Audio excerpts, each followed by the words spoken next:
Magandang araw sa inyo mga idolo. Sa puntong ito ay nagising na nga ang Jackal Dogs. Ang kulay puti na Jackal Dogs ay sabi sa Egyptian mythology kasama ito sa 9 major gods. At siya ang the god of desert. Dahil sa relics na ito nagsanhi ito ng malakas na violent militias.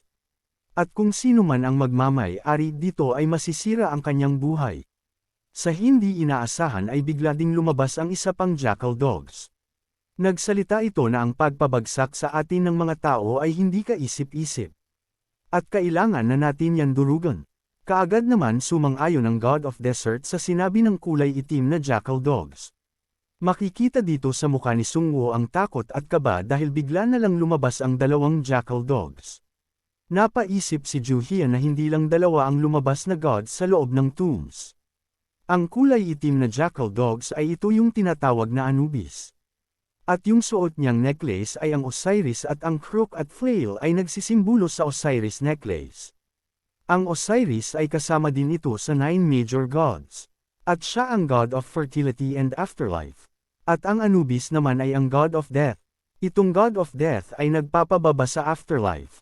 Napangiti na lang ang ating bida pagkaisip niya na 3 gods ang lalabas dito at hindi niya ito inaasahan pero hindi na ito sa kanya importante dahil sa nakaraan niyang buhay ang lugar na ito ay napuno ng hindi mabilang na tombs. Nagsalita dito ang God of Desert ng ano ang trial na ibibigay natin sa mga taong yan para sa ating kasiyahan na pagpatay sa kanila. Wika naman ng God of Death na hindi siya sigurado kung ano ang maibibigay nilang trial. Nagalit ang God of Desert at sumigaw ng walang rason upang hindi sila bigyan ng mga trial. Sagot ng God of Death na meron ka bang dignidad? Napangiti ang ating bida habang binabasa niya ang system dahil ito daw ay nakaka-interesado. Nasabi sa system na dahil sa malicious aura ang immunity ni Juhyeon ay nagsimula ng tumaas. Nasabi ni Juhyeon sa kasamahan na hindi niya alam kung ang pinaplano ba ng Jackal Dogs ay buhayin pa sila. Ang God of Desert ay nagsimula ng palabasin ang kanyang kapangyarihan at nasabi na siya ang mauuna upang masubukan ang mga lakas nila Juhyeon. Si Juhyeon ay pinapakiramdaman ang gagawin ng God of Desert. Ang relics ay bigla nang umatake at ito ay pumipinsala sa loob ng katawan nila. At dahil doon ang mga kasamahan ni Juhyeon ay nagsimula na ding magsuka ng dugo. Napaisip ang ating bida na kapag walang immunity ang isang tao kaagad itong mapipinsala. At kahit si Taijun ay naaapektuhan pa rin ng malicious aura kahit na ito ay may armor relic sa kanyang katawan. Sinabihan ni Juhyeon si Sungwoo na lumayo-layo sa lugar na ito dahil ang aura dito ay hindi ligtas para sa kanila. Habang papaalis ang grupo ni Sungwoo si Taijun ay nagsalita ng kung saan ito pupunta. Napatanong ito sa ating bida kung bakit pa daw ayos na ayos pa si Juhyeon. Sagot naman ni Juhyeon na magkaiba na daw ang skill nila ngayon. Nagalit si Taijun dahil sa mga sinabi ni Juhyeon. Makikita dito na galit na nagtataka ang dalawang Jackal Dogs dahil hindi nila maisip kung bakit hindi naaapektuhan si Juhyeon. Nasabi ng God of Death na sa tingin ba niya tayo ay hindi mahirap para sa kanya.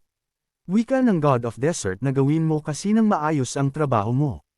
Makikita dito na inilabas ni Juhyeon ang kanyang Hammurabi. At napatigil ang dalawang Jackal Dogs dahil parang pamilyar daw ito. Nasabi ni Juhyeon na ito lang ba ang mga kakayahan niyo? Napatawa ang dalawang Jackal Dogs pagkarinig sa sinabi ni Juhyeon. Nasabi na ang relics daw ni Juhyeon ay napakababa ang rank kesa sa rank nila. Dahil doon ay biglang umatake ang God of Desert patungo kay Juhyeon at nasabi na magsisisi ka dahil tinitignan mo kami ng mababa. At sinabayan din ito ni Juhyeon ng kanyang Hammurabi at bumigkas ng mata sa matang ngipin sa ngipin ipatikim mo sa kanila ang kanilang sariling kapangyarihan. At sa pagsagupaan ng dalawang kapangyarihan ito ay nagsanhi ng napakalakas na impact patungo sa God of Desert. Hindi makapaniwala ang dalawa dahil kung paano daw ito nangyayari. Wika ni Juhyeon na yan ang mangyayari dahil kapag kayo ay tumingin lang sa rank ng relics ang guard ninyo ay bumababa. Matapos ang sagupaan ng God of Death ay nagsalita ng sa tingin ko kailangan na nating gumamit ng ibang aura upang maatake siya. Sinabihan nito ang God of Desert na gamitin ang kanyang kapangyarihan. Ang God of Desert ay hindi sumang-ayon sa utos ng God of Death at sinabing kapag ginamit daw nila ang kanilang skill ang lifespan daw nila ay bababa. At nasabi din ng God of Desert na sigurado siya na hindi na ito parehas kanina dahil naaamoy niya daw ang ibon sa kay Juhien. Napatanong ang God of Death kung anong ibon. Nasabi nito na ang traidor na yun ay tumutulong sa tao. Dahil ang ibon daw ay matagal nang nakakulong. Nasabi ng God of Death sa kasama na kung nababaliw na daw ang pangamoy niya. Nagalit ang God of Desert at sinabing naghaamon ka ba ng away ang ilong ko ay matibay pa sa pangamoy. Habang nagsisigawan ng dalawang jackal dog si Juhien naman ay napapaisip na kung bakit ito nag-aaway. Sa Egyptian mythology ang God of Desert ay gumawa ng karumal-dumal na gawain. Nagseselos siya sa kapatid at sa huli ay nauwi sa pagpatay sa kanya. Sa historical ng kwentong yun nagkaroon ng impluwensya sa mga relics na ito kaya ganito ang mga pag-uugali nito. Napaisip si Juhien dahil ito daw ay malaking pabor para sa kanya at aatake siya kapag ang mga atensyon nito ay nasa pag-aaway nila. Habang papalapit si Juhien sa dalawa nasabi ng God of Death na naniniwala ka ba na may binabalak yang taong yan. Nasabi ng God of Death na siya na ang bahala sa kay Juhien. Ininsulto ni Juhien ang jackal dogs at sinabing sa tingin ko ikaw lang ang may kwenta sa inyong dalawa kaya ikaw ang uunahin kong patayin. Nagalit ito sa mga sinabi ni Juhien at bigla nito ginamit ang kanyang kapangyarihan. At sa ilang sandali ay may biglang bilog na lumabas sa inaapakan ni Juhien. Nasabi ng God of Death kay Juhien na titignan natin kung makakatakas ka pa dyan. Sa kadahilanang yun si Juhien ay nahulog sa loob nito. Ang ginawa ng God of Death ay isang trial para kay Juhien. Pagbagsak niya sa baba ay makikita dito ang mukha ni Juhien na nasaktan at napatanong kung ito ba ay isang scale. Wika ng God of Desert na oo tama ka ito ang scale of judgment. At dito ay sisimulan na nga si Juhien tanungin ng God of Death. Napangiti lang ang ating bida dahil nakikita niya daw na ito ay isang ultimate trump card. At kapag nakapasa daw siya dito makukuha niya daw itong relics. Dahil ang aura ng relics na ito ay hindi yung epekto kay Juhien. Kaya ang ginawa ng relics ay dinala si Juhien dito upang mabalik ang method niya. Pero nagkamali ang God of Death dahil gumawa siya ng oportunidad upang mapa sa kamay siya ni Juhien. Dahil sa nakaraang buhay ni Juhien ang tunay na may-ari ng Anubis relics ay nakausap niya. At yung relic user na yun ay sinabihan si Juhien na ang Anubis relics daw ay kapag tinanong daw si Juhien ang kailangan lang daw niyang isagot ay hindi. Napaisip ang ating bida na kahit ang bata daw ay nasagot ang mga tanong ng Anubis. Siya ay hindi na mag-alala dahil madali na lang daw ito para sa kanya. Ang mga hurado ay tuluyan nang nagtipon-tipon at sinabi nito na magbibigay sila ng 42 na katanungan. At kapag ito ay napasa ni Juhien siya ay matagumpay na nalagpasan ang trial.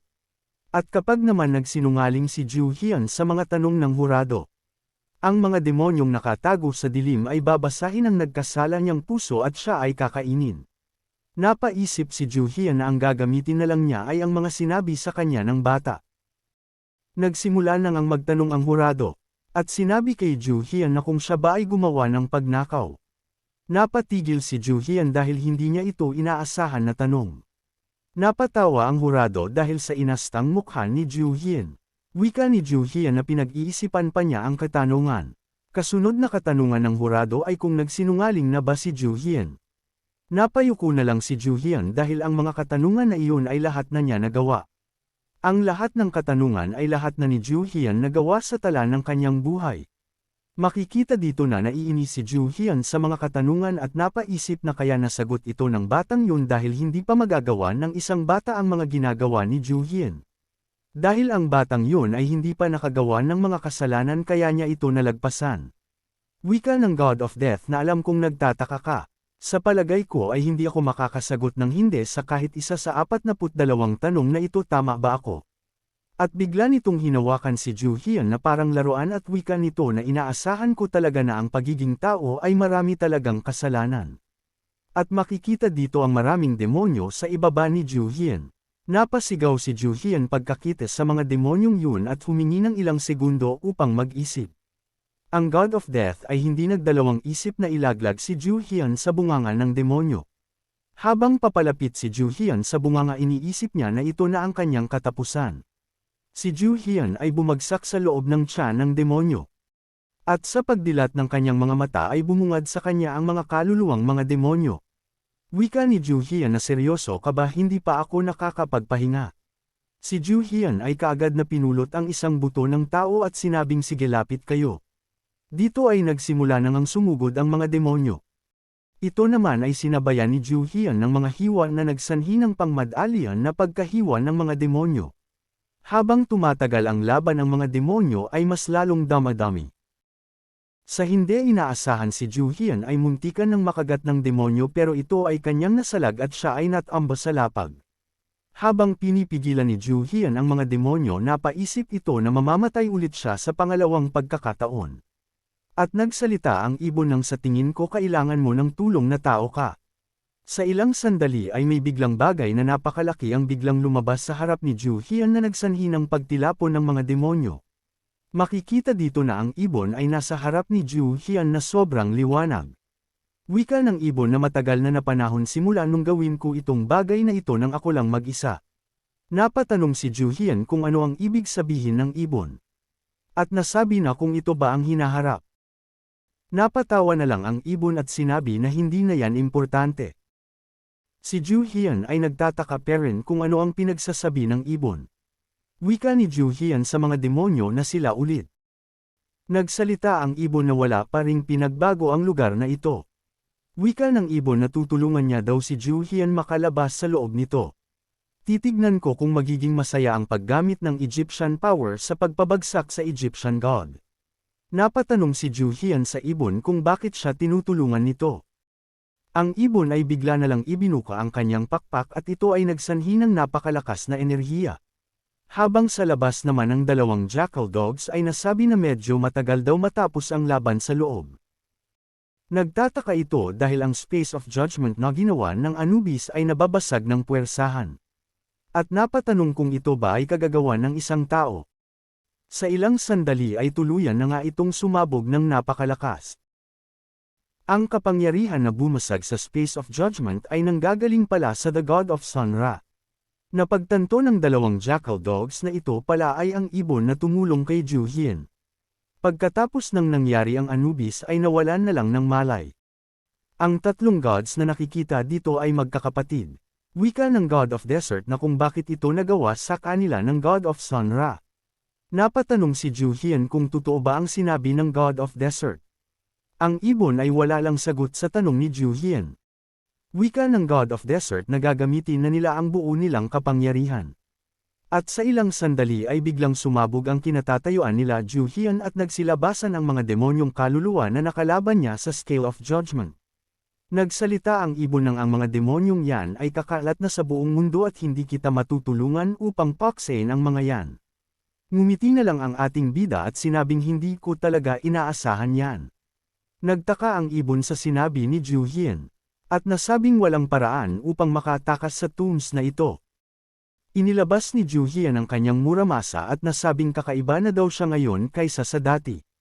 Ngumiti ang ating bida dahil ito daw ay kayang-kayanan niya at tumalon patungo sa mga demonyong kaluluwa. Napatawa ang ibon at nasabi na titignan niya na lang ang mangyayari kay Ju Hian.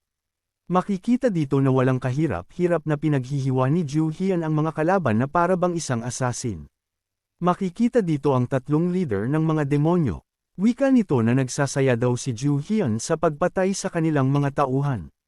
Pero hindi daw ito mauubos ng ating bida dahil ito daw ay hindi nauubos na mga demonyo. Ang nasa kaliwang demonyo ay nagngangalang Set Spile. At ang sa kanan naman ay si Osiris Hourglass. At ang panghuli ay ang Anubis ang Cross. Ginamit ng tatlong demonyo ang kanilang mga kapangyarihan upang ipagsanib puwersa ang kanilang mga tauhan. Ang mga demonyo ay unti-unti nang nagbabago ang anyo. At ito ay tuluyan nang naging napakalaking mga mummy. Nagtaka si Ju Hian kung paano ito nangyari. Makikita dito na inatake si Ju Hian ng kalaban at ito naman ay kaagad na naiwasan ng ating bida. Si Ju Hian ay tumalon patungo sa umatake sa kanya at ang hawak niyang muramasa ay nabaon sa kalaban. At nasabi ng ating bida na ito daw ay makukunat. Inilabas ng ating bida ang kanyang Egyptian knife. Wika ng relics ni Ju Hian na pakiramdam ko nasa tahanan ako ngayon. Nagre-react ang Egyptian knife dahil ito ay isang Egyptian mortician. Wika ng Relax na ang Panginoon niya ay si Anubis. At nararamdaman nito na sobrang lakas nito. Inutusan ni Juhian ang kanyang Relax na ituro sa kanya kung sino sa tatlo ang Anubis. Maganda daw ang naisip ni Juhian wika ng Relax.